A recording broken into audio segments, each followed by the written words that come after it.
দাদার কথার উত্তর দিয়ে বলতে হয় 300 সিনেপ্লেক্স। ডিম আগে না মুরগি আগে দাদা? আগে সিনেমা না আগে সিনেমা হল? প্রশ্নটি স্পষ্ট হয়ে দাঁড়িয়েছে আমাদের সামনে, কিন্তু এখন প্রায় প্রত্যেকের বক্তব্যেই সেটা উঠে এসেছে।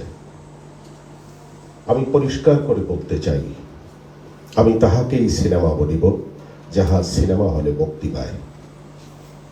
তাহাকে ছাড়া অন্য কাহাকেও সিনেমা বলিতে রাজি না। তাহা হইতে পারে চলচ্চিত্র, চলচ্ছবি, চলমান চিত্র। আমার বক্তব্য পরিষ্কার, আগে সিনেমা ইন্ডাস্ট্রিটা আমাদের মাননীয় প্রধানমন্ত্রী ইন্ডাস্ট্রি হিসাবে ঘোষণা দিয়েছে। আমরা কখনো কি পেয়েছি ইন্ডাস্ট্রির বেনিফিট? ইন্ডাস্ট্রির বেনিফিটটাই যদি পেতাম তাহলে আজকে কিন্তু আমাদের এই ইসের লোন, মানে সিনেমা হলের জন্য বরাদ্দকৃত লোনের কথা বলতে হতো না। আমরা ইন্ডাস্ট্রি হিসাবে বেনিফিট পেলে আমরা কি পেতাম? প্রণোদনা পেতাম। আমরা একটা সিনেমা লস করলে সরকারকে বলতে পারতাম যে আমার এই সিনেমায় 2 কোটি টাকা দিয়ে বানিয়ে আমার লস হয়েছে, 50 লক্ষ আমাকে প্রণোদনা দেওয়া হোক। সমস্ত শিল্পেই প্রণোদনার ব্যবস্থা আছে। আমাদের শিল্প হিসাবে ঘোষণা দেওয়া হয়েছে, কিন্তু কোনো প্রণোদনা দেওয়ার ব্যবস্থা নাই। আমাদের পুঁজি বিনিয়োগের কোনো ব্যবস্থা নাই নির্মাতাদের। আমাদের ভিক্ষের জন্য বসে থাকতে হয়, একটা স্ক্রিপ্ট জমা দিয়ে দৌড়াইতে হয়। এই যারা অনুদান কমিটির সদস্য থাকেন তাদের ফোন করতে হয়, অনুরোধ করতে হয় একটা মনের মতো ছবি বানাবে অনুদান পেয়ে। তাও আবার মন্ত্রণালয় থেকে নির্দিষ্ট করে দেওয়া যে ছবিগুলোর কাহিনী এমন হতে হবে, যার ফলে ভালো কোনো নির্মাতারা কখনোই স্ক্রিপ্ট জমা দেন না। কারণ যেসব গুণী ব্যক্তিরা ওখানে থাকেন, অনুদান কমিটির সদস্য থাকেন, তারা জুরি বোর্ডের যারা সদস্য থাকেন, তারা এই নাচ গানের ছবি বলে এটাকে ঘৃণা করে। এই উপমহাদেশের চলচ্চিত্রের সম্পর্কে আমি বলতে চাই, যখন 1932 সালে চলচ্চিত্র সবাক হলো, তখন বম্বেতে একটা চলচ্চিত্র নির্মাণ হলো 13টা গান দিয়ে, আলো মারা। এটি কেমন হলো বিশ্বের কাছে অবাক বিস্ময়। আজও আমি ভাবি কেন হলো। হলো এই কারণে যে এখানকার সংস্কৃতি, এখানকার মানুষের মন, জীবন আচরণ আলাদা, সম্পূর্ণ আলাদা। এদের জীবনের সাথে সঙ্গীত জড়িয়ে আছে। এদের প্রত্যেকটি মানুষের সাথে সঙ্গীত জড়িয়ে আছে। একজন কৃষক যখন মাঠে ধান কাটে তখন সে আনমনে গান গেয়ে ওঠে। এটা আমেরিকার কোনো কৃষক ধান কাটতে গেলে গান গেয়ে ওঠে না। এখানে একজন নৌকা চালক নদী দিয়ে চলে যখন, তখন সে সারি গান গায়। একজন মায়ের যখন ছেলে মারা যায়, সে মাও তখন কবি হয়ে যায়, সুরেলা হয়ে যায়। ওরে আমার হোসেন আলী চইলা গেছে রে, সেই যে সুর করে কান্না। আমি বলছি এটা এই কারণে যে আমার হৃদয়ের সাথে, আমার মাটির সাথে, আমার জন্মের সাথে সুর জড়িয়ে আছে। আর তাই পাক ভারত উপমহাদেশে যখন চলচ্চিত্র সবাক হলো, তখন 13টি গান দিয়ে ছবি তৈরি হয়েছিল। সেই গান অবশ্য অন্যভাবে আমাদের চলচ্চিত্রকে জুড়ে আমাদের উপমহাদেশীয় চলচ্চিত্রের আলাদা একটি পরিচয় হয়ে আছে, ভারতীয় ফিল্ম স্টাইল ইন্ডিয়া। আমরাও তাই। একই আজ স্পষ্ট, চলচ্চিত্রকে 2টি ভাগ করে দেওয়া হয়েছে। অনেকে এক করে ফেলতে চায়, মানে বিরোধ না করার জন্যে বলে যে না, সব চলচ্চিত্রই তো চলচ্চিত্র না। শিল্পমান সম্পন্ন চলচ্চিত্র আলাদা, বাণিজ্যিক চলচ্চিত্র আলাদা, সম্পূর্ণ আলাদা। এ কথা স্পষ্ট। এই কথাটি আগে স্পষ্ট করতে হবে যে শিল্পমান চলচ্চিত্র আর বাণিজ্যিক চলচ্চিত্র কি এক না দুইটা মেরু। এবং এই শিল্পমান চলচ্চিত্র এবং বাণিজ্যিক চলচ্চিত্র ধারণ করে এই দেশের চলচ্চিত্রের কালচার। 1932 সালে যে চলচ্চিত্রের কালচার শুরু হয়েছিল, সেই চলচ্চিত্রের কালচার নিয়ে এই নাচ গানের ছবি এখনো আমাদের দেশের দর্শক পছন্দ করে। এই বিষয়গুলো পরিষ্কার হতে হবে। হাবিব ভাই, আপনি 300 সিনেপ্লেক্সের জন্য চেষ্টা করে যাচ্ছেন। মাননীয় প্রধানমন্ত্রী 1 মাসের মধ্যে, যে দেশের এখন 5 লক্ষ 10 লক্ষ কোটি টাকার বাজেট হয়, 15-20 হাজার কোটি টাকা খরচ করে আপনার কথায় হয়তো বানিয়ে দিলেন, আমাদের অসীমদার কথায় হয়তো বানিয়ে দিলেন 300 সিনেপ্লেক্স। কালকে কি সেটা ভাড়া দিবেন? আমার তো মনে হয় যে যিনি সরকার থেকে ভাড়া নেবেন কিংবা তৈরি করবেন লোন নিয়ে, তাকে চাউলের গোডাউনের জন্য ভাড়া দিতে হবে cineplex, because of cinema. Where is cinema? Cinema নেই। চলমান চিত্র আছে, চলচ্চিত্র আছে, চলচ্ছবি আছে। অসীমদা, অনেক কথা বলতে গেলে বেরিয়ে আসবে অনেক কথা। আপনাকে উদ্দেশ্য করে বলছি, শুধুমাত্র আপনাকে উদ্দেশ্য করে। আপনি পৌঁছে দিতে পারবেন আমার মাননীয় প্রধানমন্ত্রীর কাছে এই সংবাদটি। আমি আগে একটি গল্প বলে নিই। আমরা সবাই মনে করেন একটি সিনেমা হলে সিনেমা দেখছি। সিনেমার গল্পটি হলো এমন: একজন কৃষক, তার মেয়ে অসুস্থ, সেই অসুস্থ চিকিৎসা করাবেন তিনি, টাকা নেই। তিনি তার পালের একমাত্র গাভীটি বিক্রি করলেন। এটি সিনেমার গল্প, কিন্তু একমাত্র গাভীটি বিক্রি করলেন বাজারে। গাভীটি বিক্রি করে রাতে গ্রামের পথে হেঁটে আসছিলেন টাকা নিয়ে। পথিমধ্যে একজন ছিনতাইকারী তার টাকাটি নিয়ে যাচ্ছিল। চিৎকার দিলেন, সিনেমার গল্প, আমার সর্বস্ব নিয়ে গেল, ভাই আমাকে উদ্ধার করেন, আমার টাকাটা উদ্ধার করে দেন, আমাকে বাঁচান। বাংলা সিনেমার নায়ক পাশে ছিল, দৌড় দিল স্লো মোশনে। সে দৌড়ালো না, স্লো মোশনে ধারণ করা হয়েছে। প্রেক্ষাগৃহের অবস্থা কেমন থাকবে? প্রেক্ষাগৃহের সবাই হাতে তালি দেবে এবং বলবে ধর। আপনাদের সবার কাছে আমি একটি প্রশ্ন ছুড়ে দিলাম, দাদার কাছে প্রশ্ন ছুড়ে দিলাম, আমি মাননীয় প্রধানমন্ত্রীর কাছে প্রশ্ন ছুড়ে দিলাম।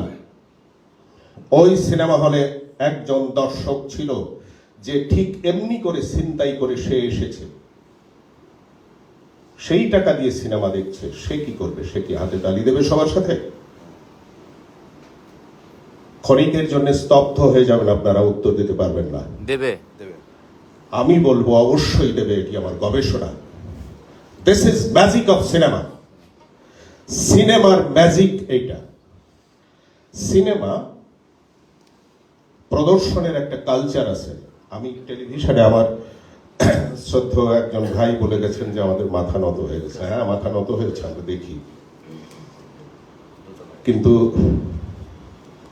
আমি পকেট থেকে পয়সা বার করে দোকানদারকে দিচ্ছি, আমি এটা দেখছি। সিনেমা হল তা না, সিনেমার কালচার এটা না। সিনেমার কালচার, আমি টিকিট কাটবো, সিনেমা হলে ঢুকবো, পর্দাটা সরে যাবে, একটি সিনেমা শুরু হবে, আমার পাশে যে লোকটি বিড়বিড় করে তার বান্ধবীর সাথে কথা বলছিল, আমি তাকে বলবো চুপ করেন ভাই। This is the culture of cinema. আমি যে সিনেমার কথা বলছি, আমি তাহাকেই সিনেমা বলিব যাহা প্রেক্ষাগৃহে প্রদর্শিত হয়। সেই সিনেমার কালচার এটা। এখন এই সিনেমার কালচার এবং এই সিনেমার উপকারিতা কি? আমার দাদা হয়তো বলতে পারেন, আমার মাননীয় প্রধানমন্ত্রী বলতে পারেন যে হাজার হাজার কোটি টাকা খরচ করে সিনেমা আমি অনুদান দিচ্ছি, সিনেমার উপকারিতা কি? এ তো বেলেল্লা বলা ছাড়া আর কিছুই না। না, সিনেমার উপকারিতা আছে। ওই যে একজন ছিনতাইকারী, সে হাতে তালি দিল, সে নিজে ছিনতাইকারী হয়েও সে তালি দিল কেন? সে আবেগপ্রবণ হয়েছে।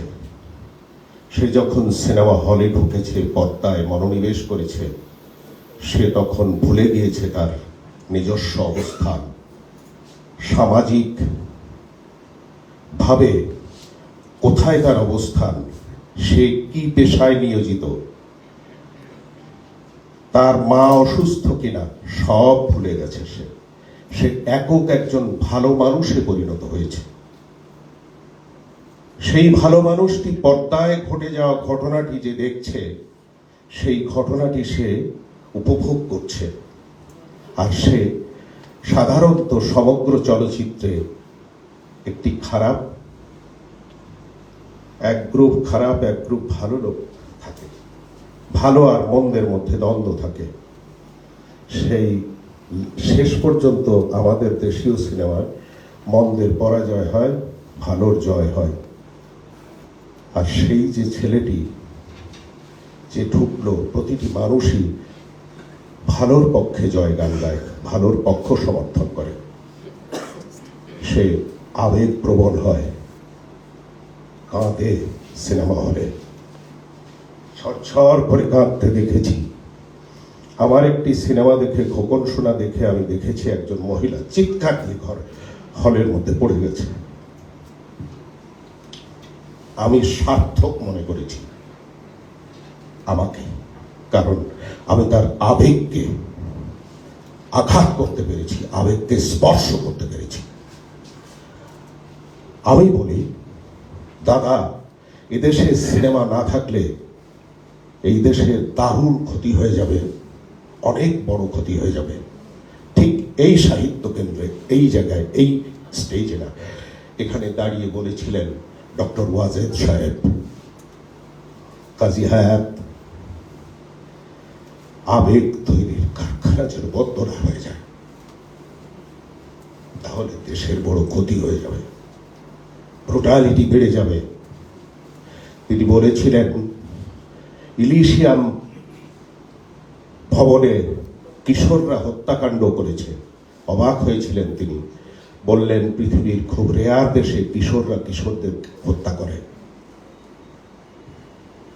আমিও সেই একই কথা আজ বলছি, বহু বছর পরে।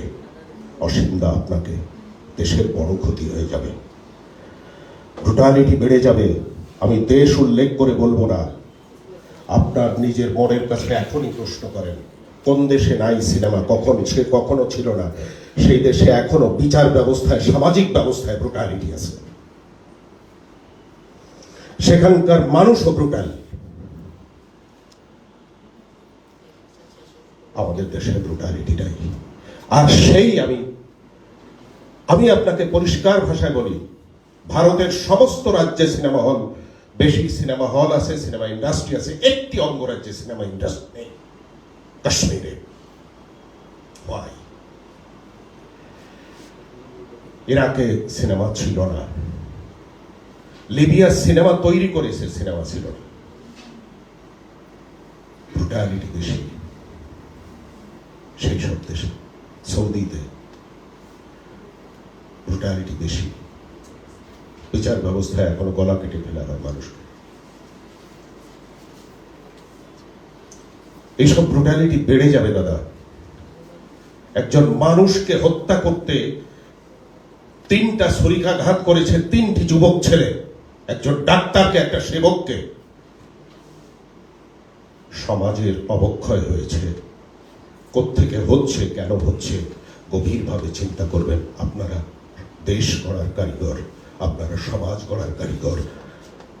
আপনাদের হাতে এই দেশের মানুষের জীবন জীবিকা ভবিষ্যৎ আপনারা যেন নীতি নির্ধারণ করবেন, তাই হবে।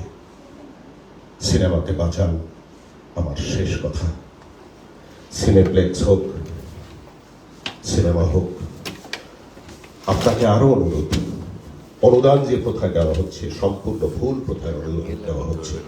সরকারের কোটি কোটি টাকা, 15-20 কোটি টাকা করে খরচ হচ্ছে প্রতি বছর, অথচ ফ্রুটফুল কোনো রেজাল্ট আমরা পাচ্ছি না।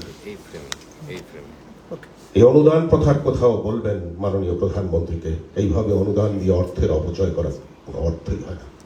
এমন কোন চলচ্চিত্র কি হয়েছে যা বিশ্ব জয় করে এসেছে? না, হয়নি। সেই বিশ্ব জয় করার উদ্দেশ্যেই কিন্তু সব অনুদান দেওয়া। তা তো হচ্ছে না, দর্শকও দেখছে না। দাদা তো বললো 10 জনও হয় না দর্শক। এমন একটা হলে রিলিজ হয়েছে, 5-6 জন দর্শক হয়েছে। টোটাল সরকারি অর্থ ব্যয় হয়েছে 60 লক্ষ। কেন হলো এটা? কি জন্যে হলো? এই অর্থের অপচয় কেন? দাদা আপনি উকিল, আপনার প্রতি অনুরোধ, দাদা একটা হাইকোর্টে একটা আবেদন করেন না, কেন জনগণের ট্যাক্সের টাকা দিয়ে এইসব সিনেমা বানানো হচ্ছে? কি উপকার হচ্ছে এতে? কেন জনগণের ট্যাক্সের টাকা একজনকে 60 থেকে 70 লক্ষ টাকা একজনের হাতে তুলে দেওয়া হচ্ছে? সে তার মেয়ের বিয়ে দিচ্ছে, সে তার নির্বাচন করছে, সে তার ঘর তৈরি করছে, সে মনে করছে যে আমি আওয়ামী লীগ করি, এই হিসাবে আমি অনুদান পেয়েছি, এটা আমার দলীয় পাওনা। ছি, লজ্জার বিষয় দাদা। সবাইকে ধন্যবাদ, অনেক বেশি বললাম। খোদা হাফেজ।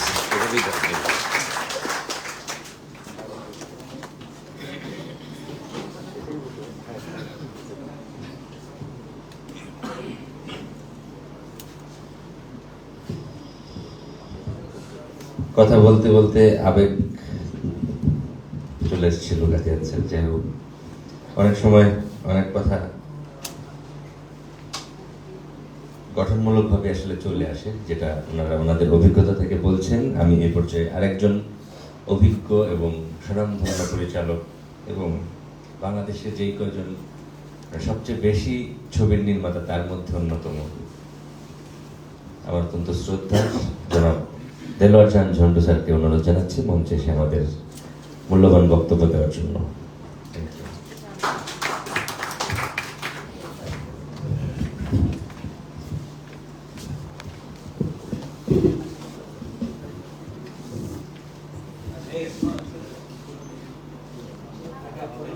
আসসালামু আলাইকুম। সম্মুখে যারা আছেন আর পেছনে যারা আছেন সবাই আমার শ্রদ্ধা ভালোবাসা নিন। চলচ্চিত্র নির্মাণের ব্যাপারে এবং সিনেমা হলের ব্যাপারে এখানে নেগেটিভ পজিটিভ দু ধরনের কথাই এসেছে। কথা উঠলে এটাই স্বাভাবিক, কিন্তু তার আগে এই কথা বলার আগে আমি হায়ার সাহেবকে একটা থ্যাঙ্কস দিই অন্য কারণে। হায়ার সাহেব, আমি এখানে যারা পরিচালক আছেন আমরা দর্শকদেরকে কাঁদাই আমাদের গল্পের মাধ্যমে, সংলাপের মাধ্যমে। হায়ার সাহেব তো পরিচালককে এখন কাঁদিয়ে দিলেন আমাকে। উনি কত বড় মাপের পরিচালক ওইটা আমি বুঝিনি না। তো এখন ওই যে সিনেমা হল আর সিনেমার ব্যাপারে এই দুটোই প্রয়োজন। সিনেমা না থাকলে হল থাকবে না, আর হল না থাকলে সিনেমা হবে না। তো এখানে দু ধরনের কথা এসেছে। ওই ঝগড়াঝাটির সময় একজন বলে যে তোমরা যাই বলো, তাল গাছটা আমার।